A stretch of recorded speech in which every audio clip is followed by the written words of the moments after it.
15 వచ్చారు కాబట్టి నన్ను ఇంక్లూడ్ చేసుకుని మా జనరేషన్ చెప్పుకుంటున్నా. మీరు కాలేజ్ యూజువల్లీ సినిమా ఇండస్ట్రీ ఒక కాలేజ్ అంటే మనం ఫస్ట్ ఇయర్లో చేరినప్పుడు అందరికి ఒక favourite most accessible 4th year senior ఉంటారు. ఎప్పుడన్నా ఈయన అడగొచ్చు, ఇవన్నీ ఏ పని ఎలా చేస్తున్నాడో చూడొచ్చు.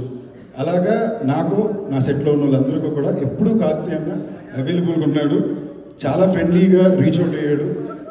నేను ఎప్పుడు తమిళ సినిమాలు చేసినా నాకు ఫస్ట్ పర్యటనకు వచ్చి సపోర్ట్ చేసేది కార్తీ అన్న. నాకు లోపల కూడా చిన్న కోరిక ఏంటంటే మనం తెలుగు వాళ్ళు కార్తీ అన్నని అంతలా యాక్సెప్ట్ చేసుకున్నాం, అలా ఒక తెలుగు వాడిని నేను తమిళ్లో యాక్సెప్ట్ అవ్వలేనా అన్న ఇన్స్పైర్ చేసింది కూడా కార్తీ అన్న. మామూలుగా గత 15 ఏళ్ళలో మీరు ఏ హీరోని చూసినా కూడా వాళ్ళు నేను ఇలాంటి సినిమా చేయాలనుకుంటున్నాను 3 సినిమా చెప్తే అందులో ఒక సినిమా తప్పకుండా కార్తీ అనేది ఉంటుంది. సో ఉన్మేస్తాను ఇలాగే సిగ్గుపడ్డాను ఇంటర్వ్యూలో.